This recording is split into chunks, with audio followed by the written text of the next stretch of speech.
and 3 o'clock on Wednesday, the 29th of April. Good afternoon. Good afternoon and welcome everybody. This is the first installment of Gaming in Holland's new webinar series. From now on, we intend to have a new episode on a relevant topic roughly every month. Today's webinar will last 45 minutes. It will consist of two parts. First, our panelists will each address two relevant questions. Second, we will open up the discussion and invite our listeners to submit their own questions to our panelists. In order to submit your questions and to vote in the poll, please make use of the Slido app. The Slido app, it's anonymous and it's free. You can download it from the App Store or scan the QR code on the screen and click the link. The event text is GIH. So the meeting ID, as you see at the bottom right, is GIH.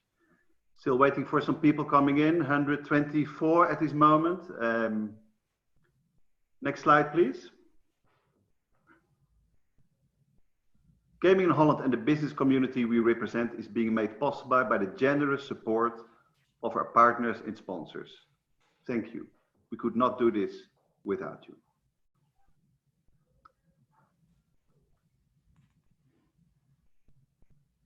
To fully participate in this webinar, meaning you can vote in our poll and submit questions to our panelists. It is necessary to make use of the Slido app in your mobile.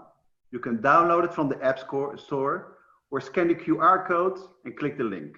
As I said, it's anonymous. Your questions will be anonymous and your voting as well. And it's free. If you make use of the app, the event code for this webinar is GIH. The hashtag when you enter Slido is GIH. Next slide, please. If you're logged onto the Slido, this is what you will see. The three images you see in front of you here. Now, there are two tabs. One to vote in our poll. The other to submit and upvote questions. You can switch between the tabs by clicking or tapping at the top of your screen. So for those who just entered, and that was a handful more, we're at 150 at the moment. Welcome, and please do install the Slido app. Point your camera to the QR code and enter the meeting ID GIH when you enter the app. Thank you. Next slide, please. Before kicking off, I would like to thank the sponsor of today's webinar, Gamanza. Gamanza is a leading software developer and provider of solutions to the iGaming industry. With us today from Malta, we have Robert Civil, Director of Business Development at Gamanza. I will give the floor to Robert for a minute. Let's hear from him what Gamanza is all about. Robert. Yes, thank you, Willem, and good afternoon, everybody. Briefly then, Gamanza is a platform provider. We're backed by Grand Casino Baden in Switzerland. They had a regulation change last year that meant that all of the existing land-based casinos in Switzerland could apply for a license extension to go online. So they made a strategic investment into Gamanza. We developed a brand new platform, and we're in fact the first to go live under the new regulations. So it does mean that we've grown up very quickly in a newly regulated market that's very strict and also still evolving 12 months down the line. But that does give us some highly valuable experience for entering the Netherlands and also Germany, where new regulations will bring similar challenges. And on the next slide. So key strengths of our proposition include a flexible compliance framework that can be easily customized for specific KYC, AML and responsible gaming procedures. We also have our own data vault, which in the Dutch legislation is referred to as the Controle Databank. It's the mandatory software required for reporting to the regulator, and we do offer that as a standalone service. It's purpose-built for iGaming, so a perfect solution for any incumbent operator. We also do develop gaming content in-house at Gamanza, which includes bespoke game development for clients on our platform. And within our wider portfolio of iGaming products is our customizable gamification software and a real-time CRM. So that's my piece done. Thank you for listening. If you do want to reach out, please do so through Willem or LinkedIn. And for now, best wishes, good health to everybody, and enjoy the webinar. Thank you, Robert. Thank you. That was very interesting. Let's move on to today's poll. I would like to encourage all listeners to participate and vote. In this poll, you can select up to 2 answers. Again, and there's still some more people entering the room. In order to participate, scan the QR code and click the link, or download the Slido app and enter the event tag GIH. The event tag GIH. Let's go to the poll that you will see. Exactly. So this is the poll you will see in the Slido app at the moment. Please download the Slido app in order to vote. Please remember, you will also need the Slido app later on to ask questions of our panelists. You can start asking questions as soon as you're logged on. You don't have to wait for the discussion to finish. If you don't want to submit a question of your own, you can look at the other questions and upvote someone else's. Again, it's anonymous and it's free. Please do have a look at the free poll questions. Is it reasonable to postpone the opening of the regulated online market in order to accommodate land-based incumbents that are being harmed by the current COVID-19 pandemic? So please click your preference and we'll have a look at the poll results in a minute. As I said, we will get back to the poll results after heard from our panelists, just before we open up the discussion to the audience questions. So giving some more seconds for people to participate in the poll. And let's move on to the next slide, the exciting part of this webinar. With us here, we have today Bert Bakker, former MP and partner at Minus, Holla and Partners. We have Justin Franssen, head of the gaming practice at group at Kalff, Katz and Franssen. And we have Peter Paul de Goeij, Managing Director of Online Trade Associations, Speel Verantwoord. You can all see them at the top of your screen. Welcome to all of you and thank you for joining us today. Let's go to the next speaker. Next slide, please. Thank you.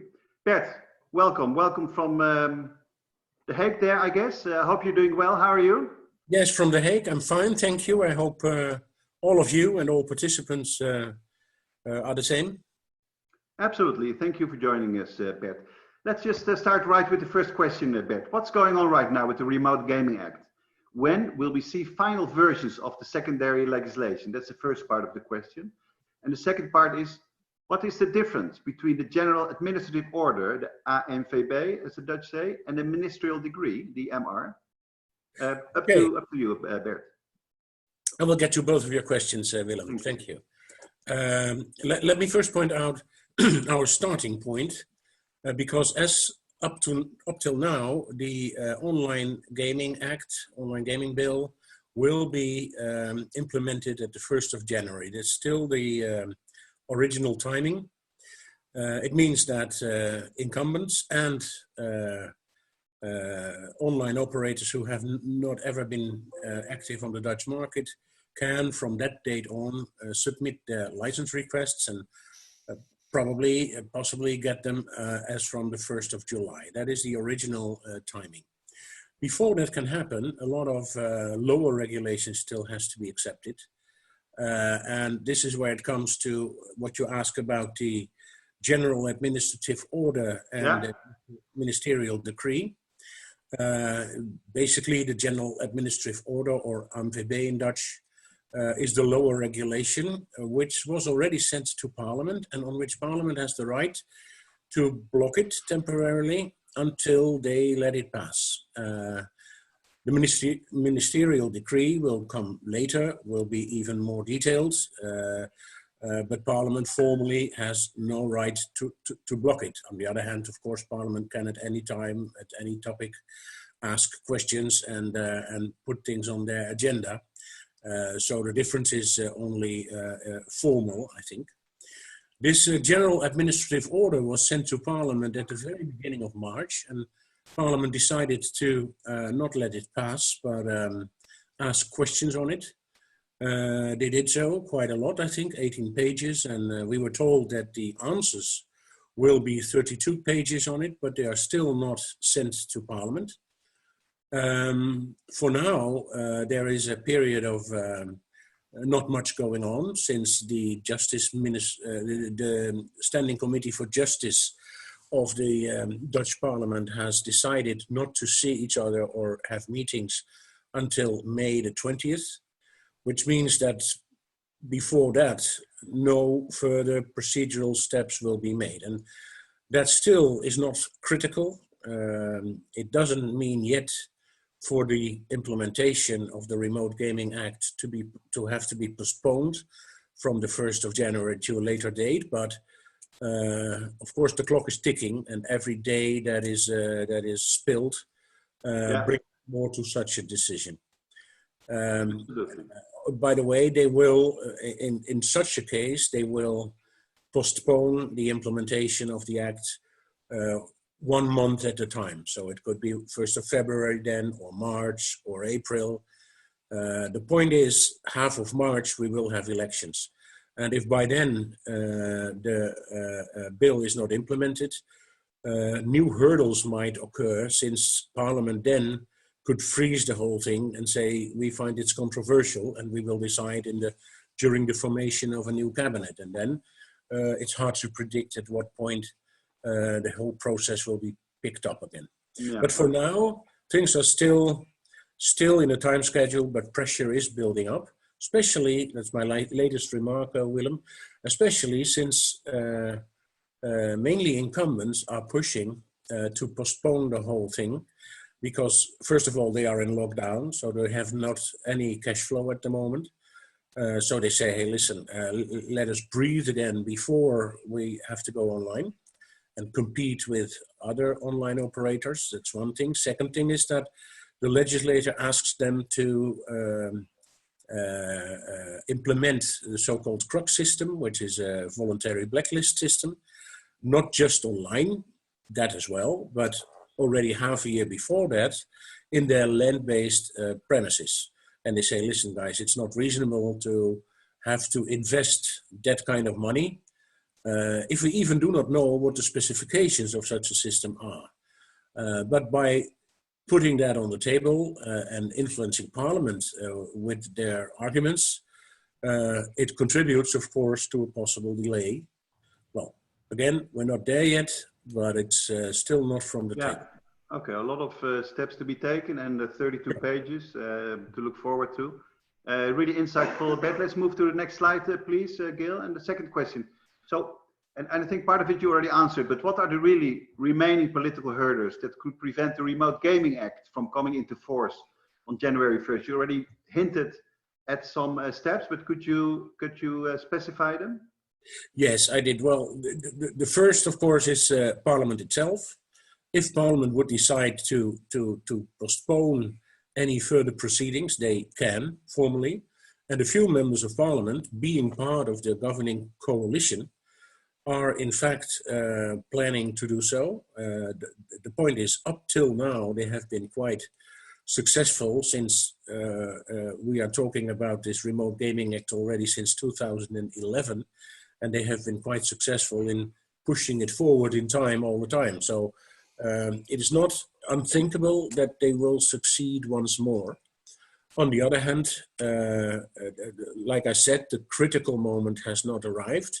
What are the political hurdles? Well, one I just described. Second is, after they let the administrative order pass Parliament, then it has to be sent to the Council of State. They will advise the government on it. After that, it can be made final. After that, the ministerial decree has to be published and sent to Parliament. And after that, the gambling authority will decide on their so-called policy rules, but I'm sure that Justin will get into that. They are expected in September. So the coming months are quite crucial. It can still be done January the 1st, but what should be prevented, at least from my point of view, is that it would pass the election day, which is in the midst of March 21. Okay, fantastic. Bert, really, really insightful. Thank you very much. Please stay here for the Q&A part. Let's move on to our next speaker. The next questions are for a second panelist, Justin Franssen, head of the gaming practice group at law firm Katz and Franssen. Justin, first of all, thank you for supporting gaming in Holland for the last 10 years. How are you? How is Amsterdam? Well, I'm at home in Broek en Waterland, a tiny village right above Amsterdam, as you know. It's been a challenge, but I guess for all of the attendees, and I hope all people who are listening are safe and sound. Yeah, as to your first question, Willem. Let's move to the first. Sorry. I was just waiting for you to finalize the intro. So we have a number of questions to you. Please keep your answers concise. There will be more time for Q&A later, but I think a question that came up quite a lot of times is how does really the cooling off period work? That's the first part of the question. And then specifically, what happens if a prospective license applicants have previously received a fine or are still not compliant? What happens then, Justin? Yes, maybe a step back. So the cooling off period stems from the motion postuma, which passed the Senate on the 19th of February last year.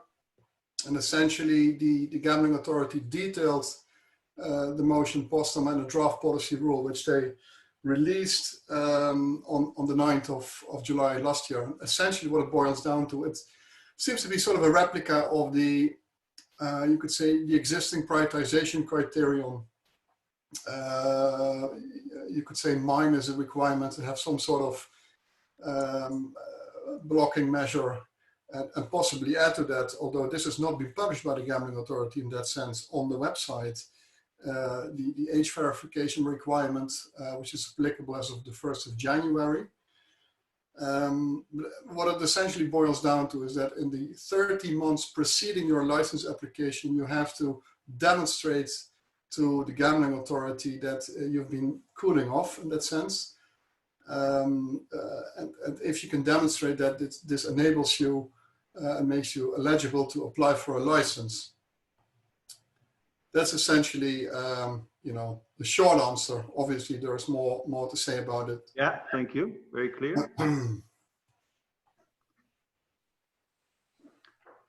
Let's move on to our next question. Very insightful, Justin. What can prospective licensees? And I've already seen questions in the Q&A panel coming up. Yeah, sorry, Willem, to break in here, but I think I didn't answer the second part of the. Oh, sorry, I thought you were through with that. Apologies. No. So your question was here. What if the prospective license applicants have received a fine or are still not compliant? I think you have to differentiate the answer here. Having received the fine doesn't seem to be fatal if you look at the draft policy rule. And I have to mention it's a draft policy rule. It will be fine-tuned, it appears, by the gambling authority, and we do expect the let's say the finalization of the policy rule and the wider reliability assessment in probably in Q3 of this year. But again, the having received the fine doesn't seem to be fatal for your license application.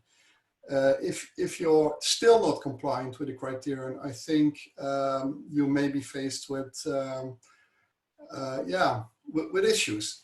You will not be able to, let's say, rely on the leniency, if you will, of the draft cooling off period, and the gambling authority in theory could then say, well, you've been illegally on the market. You started your cooling off too late. So I'm sorry, but no license. What they're exactly going to do, I mean, we don't know. It's, I guess the gambling authority is going to release some policy document on that as well. But surely it appears that it's going to be way more complicated to apply for a license, and you cannot simply rely on the leniency expressed in the policy rule. Thank you, Justin, and apologies for the short interruption. Let's move on to the next slide, Gil, please. Justin, what can prospective license do right now in order to be ready when the Remote Gaming Act comes into force? Justin. Well, I think quite a lot. I mean, obviously we're waiting for the license application documentation to be released by the gambling authority, but let's face it, there is a lot of information already readily available today. There is the primary legislation, there is the draft decree, there is the ministerial regulation. So all of that can be digested. On top of that, the Gambling Authority released 2 sets of information, I think it was in July of last year as well as in November of last year, which sort of explains the setup of the application. I mean, I can't stress enough. I think it's worthwhile starting your application now. Although again, we're still waiting for the application documentation, but you can already start. And I think Peter Paul, who was in a former life an applicant for a license himself, can will echo that later on. Well, start now. That's, I think, the advice we can give. We as a firm, we already worked on, and I guess our colleagues in the Dutch bar are doing the same. We sort of try to develop a manual for the application, detailing all of the requirements. And we know that some of our clients already started preparing with the application. Excellent, excellent. And undoubtedly, Justin, our listeners really appreciate your answers here. Let's move on to our third panelist. And Justin, we'll get back to you in the Q&A because I see some very interesting questions coming up. By the way, you can use the Slido app. The QR code is at the bottom. Enter the meeting ID, GIH. Yeah, participate in the questions. Let's go to Peter Paul's, to the next slide, please. Peter Paul, and welcome from Amsterdam. How are you? How's life, Peter Paul? Can you hear us, Peter Paul? Yes, I was on mute. Sorry. I'm good. Thanks, Willem. Everything's fine. I hope everyone's doing fine as well. Hello, everyone. And thanks, Willem, for organizing this webinar. Absolute pleasure. Peter Paul, starting with the questions. We are actually perfectly on schedule. Based on your previous experience, what will prospective remote gaming licensees have to deal with when they apply for a license? As Justin said, you're the expert in the room here. Well, that's a big burden. Expert is a big word, but yeah, it's basically fail to prepare, prepare to fail. There's a lot you could already do today in the run-up to next year. You could have all laws, regulations, and policies translated already, so you have an exact understanding of the local requirements. You should check the website of the regulator regularly for outlines of the license application under the new system. There's already some great detail there, split out over the various different modules.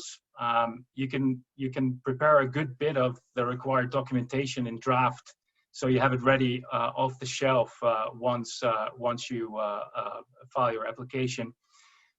Basically, what you should do is have a full-fledged internal dedicated Netherlands licensing application team ready with proper outside local counsel. You should maybe check the application form for the Article 3 charity lottery license, which is already available on the website of the regulator currently today. And this will give you a feel for the level of detail that is required, for instance, on the background of the applicant, of the ultimate beneficial owners, etc. And what you should also do is enlist as a member of the trade association Speel Verantwoord, so you're basically first in line in terms of knowing regulatory news and requirements. Thank you, Peter Paul. Very, very insightful. Moving on to the next question, and please keep in mind to keep your answer within the time limit. Speel Verantwoord represents several internationally licensed operators who are eager to enter the regulated Dutch online market. What are your members' expectations and concerns with regard to the Dutch online market? Well, first and foremost, it's imperative that Dutch consumers are finally protected by the Dutch online gambling licensing system, and that Dutch players prefer the licensed offer over the unlicensed offers. And of course, the expectations of the members of Speel Verantwoord have been tested somewhat over the past few years. I mean, Bert was already referring to this. But we have firm hope now that next year it will be finally possible to apply for a license, for a remote gambling license in the Netherlands. And in general, the regulated Dutch online market is a very attractive market, and the current gambling offer in the Netherlands Netherlands desperately needs expansion, innovation, and improvement, and we believe that we can play a role there. Having said that, it will be a challenge for the less experienced operators to basically fight their way into this market, as responsible gambling and consumer protection rules in the Netherlands are one of the strictest in Europe. And there's a point of concern, I would say, with Speel Verantwoord that there may be a lack of level playing field with the incumbent operators, especially the state-owned monopolies. They have been given a lot of additional time to prepare themselves for the market opening, and all the delay has further raised the barrier to entry to the Dutch online market. And in this light, any further delay in the enactment of GOA, for instance, because of COVID-19, is ill-advised. We urgently need to bring the Dutch consumers into the fully legally protected market as soon as possible. This also enables the KSA to police and intervene more effectively. Great. Excellent. And thank you for your answer, Peter Paul. Very, very helpful. If we move to the next slide, please. I would like to thank our panelists, first of all, for sharing their insights. And this is the moment we're moving on to the interactive part of the webinar. First of all, we'll look at the poll results. And second, we'll go over to the audience questions together with our panelists. Keep those coming. I see quite a lot of questions already in the Slido tool.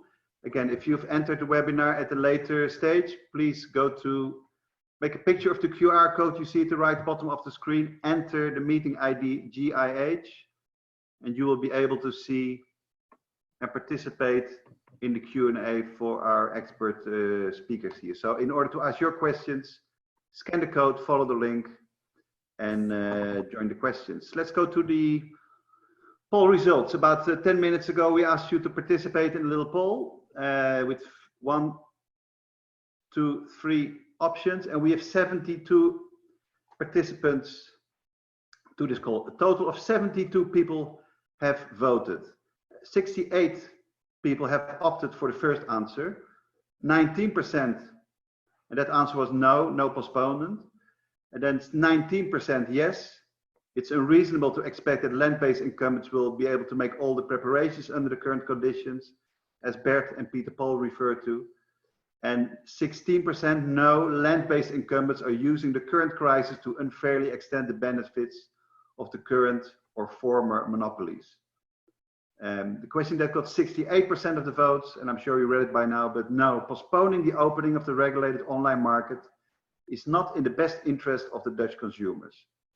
But land-based incumbents can be accommodated by pushing back the obligation to implement CRUX until the 1st of July 2021. So 68, 19 and 60%. Thank you all for your participation in this. I think especially in this uncertain times we live in, it is good to hear the voice of all the industry participants.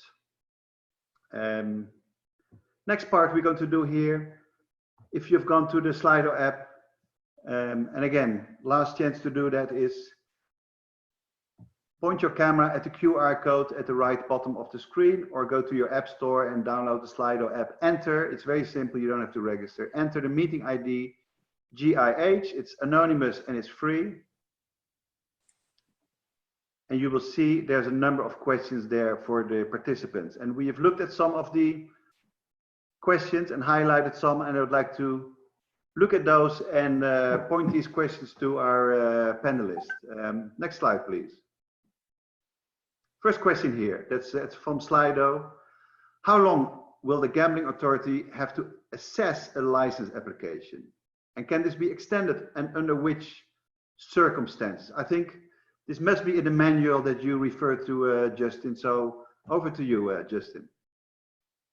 Well, they have 6 months in principle by law, and they have, it's a very easy one to answer.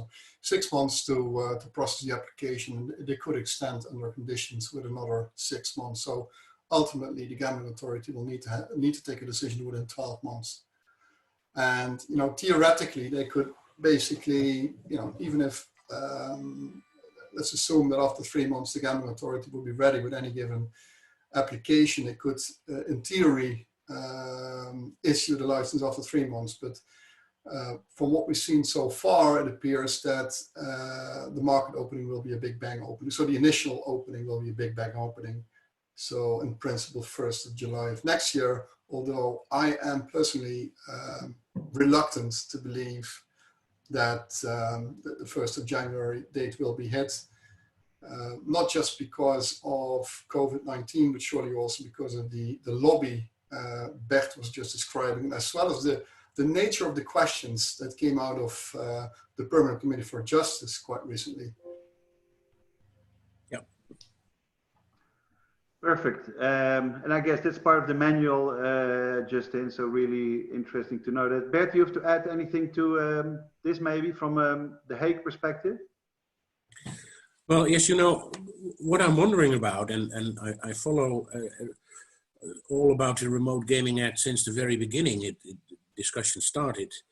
But what I still do not understand is members of parliament saying we are afraid of opening the online market because then we will see new addicted people, etc., and new problems.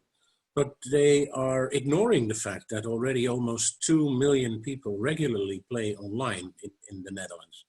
And so it is high time to, I would say, to regulate, to apply rules for consumer protection and very strict rules for responsible gaming, as Peter Paul pointed out.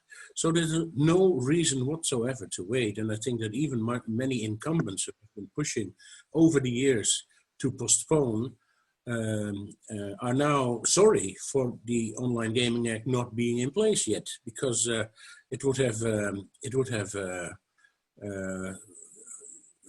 given them an opportunity to earn money online, which they cannot do anything now. And they are completely in lockdown. So I think it's best for everyone to speed up the process, and if not that, then to at least stick to the original time schedule. But like I said, there are a few members of parliament, basically from the socialists and the Christian parties, who want to postpone and are really do not want to burn on water. Okay, great. And thank you for your participation in this question, Bert and Justin. On to the next question. One question from the audience there to all members of the panel, actually. What is the biggest challenge the next 6 months? So some of the highlights we already heard, but specifically for the next 6 months. Peter Paul or Justin? Yeah, maybe it's a bit of an open door because we already said it, but the biggest challenge will be to keep to the timelines that were set out. I mean, every month squandered is a month too much. It's a month thrown away. Dutch consumers cannot afford to wait longer on being protected by the Dutch licensing system. So delay is the biggest challenge I see on our path. Okay, delay, Justin. Coming 6 months, apart from the highlights you already...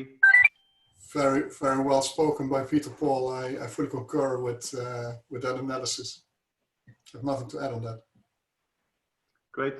Bert, maybe from a Hague perspective? Yeah, well, like I said already, we should try at least to push the responsible politicians to stick to their time schedule and no reason to postpone whatsoever. So okay. I'm just echoing what the other participants already said. Great. Let's move on to the next question here. Very practical question. Maybe one for the manual, Justin. Can remote gambling license applications be done in English, or does it all have to be in Dutch? Good, very good question. Justin. No, unfortunately, Willem, the application needs to be done in the Dutch language, which is very fortunate for those who are in the business of translating, I guess. I mean, some documents can be, some official documents can be submitted in English, but the core of the application unfortunately needs to be handed in Dutch. And this sort of mirrors what you see all over Europe. I can't think of any jurisdiction where you could submit in the English language. Yeah. So, unfortunately, Dutch. Great. Peter Paul, maybe you have something to add to this? Yeah, that's basically how it works. Some documents, indeed, you can send in English, but then if it turns out it's too complicated for the KSA to work with the document, they will they come back and ask you for a Dutch version. It's a pain, but unfortunately, it cannot be done otherwise. Excellent. Thank you very much. Let's go back to the questions here. And some other questions that were asked in the Slido app. Will operators be required to cover up a financial guarantee as a condition of getting their license? Yes. So financial guarantee, what will the maximum be? And will that be the same for everyone? So financial guarantee, what's the maximum? And will that apply to everybody? Justin? On top of my head, I think the max is 870,000. If I'm not missing, yes. Peter Paul is nodding yes, so this is correct. And it's not going to be the same for everyone. If you look at the explanatory memorandum, it's explained that the number is also dependent on the turnover of the operator. So it could be a lot less than that. Question is whether or not the gambling authority would accept an insurance product or maybe a bank guarantee, or if they really want you to deposit the 870,000. I think that, in my view, would be quite unreasonable. For as long as you give the security, that should be enough, one way or the other. Great. Look at your panelists. It was a very practical question. I think most of it has been answered. Peter Paul, maybe? No? Okay, let's move on to the next question here. And again, thanks to all the attendees, 160 at the moment, for being so collaborative in this. Will there be two different go live phases for licensees? One for companies without a fine and one for companies with a fine. I think some of that you answered in your first question, Justin. But maybe you can say something about the two different dates. We have no indication. There will be, let's say, a deviation between the ones that are fined and the ones that have not been fined on the basis of the draft policy rules. But of course, there are different go live phases, and the ones that are squeaky clean and have never entered the Dutch market and so forth, and probably most of the incumbents will be given the first go, and then you have a category of operators who've had pre-existing business in the Netherlands illegally, and then it's not even a two-stage approach. I mean, it's going to be very dependent on as to when you become compliant with the cooling off criterion. So you simply have to, look at the business and, on what date have you become compliant with this cooling off criterion, add 30 months, and then you're eligible to apply. So the issuance of licenses after the first batch, so let's assume that the first batch in theory is going to be delivered on the 1st of July of next year, although I'm critical about that, but anyways. Then there will be a whole flurry of licenses after that, but they will not, or unlikely at least, will be given out in one go.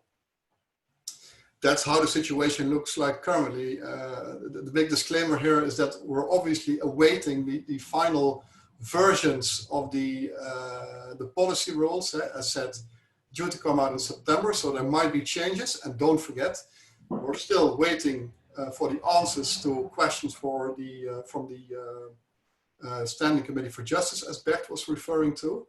And it's always possible that motions will follow in relation to the discussion later on in lower house, which may or may not affect the final policy rules. So.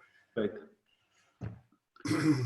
Very clear. Thank you for the extensive answer. We have time for last questions from Murray here. Will remote gaming licenses be limited? Will all bingo variants be allowed?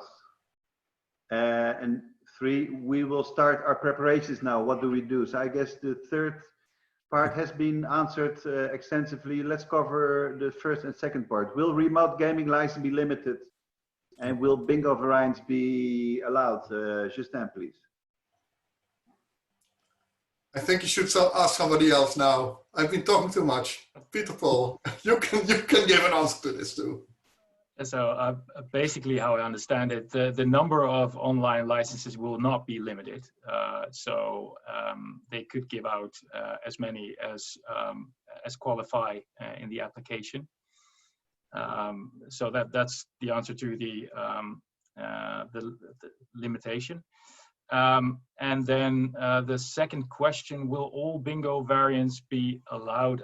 I don't know how many bingo variants there are, but I would assume that all the, let's say, normal bingo variants are allowed under the new licensing system. Okay. Great, and thank you, Peter Paul. We have 1 more minute left. Let's squeeze in a quick question here.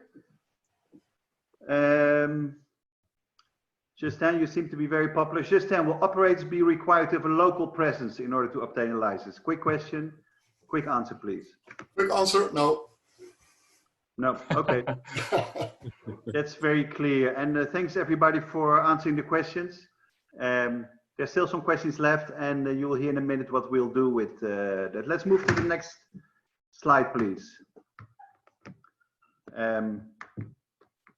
This was the first installment in the new Gaming in Holland webinar series. We will launch similar webinar services for gaming in Spain and gaming in German communities. This webinar has been recorded. A link to the recording will be shared in the next newsletters that you'll receive tomorrow. If you have not signed up for the free newsletter, please do so at www.gaminginholland.com. I would like to thank today's speakers, Bert, Justin, and Robert, and Peter Paul, for joining us remotely and for the time you put in preparing this webinar. I would like to thank our sponsor, Gamansa, for making this webcast possible, as well as all the strategic and sponsors we mentioned in the beginning. Finally, I would like to thank our team behind the screens here, Jeroen, Sarah, Dan, and Gil, for all the hard work behind the scenes. I hope to see you soon. By the way, unfortunately, this year's Gaming in Holland conference cannot take place in June. We all know why, but we will have an event in September, only a few months before the Dutch Remote Gaming Act comes into force on January 1st. We'll have more details soon, and I hope you will stay tuned. Thanks for tuning in, everybody.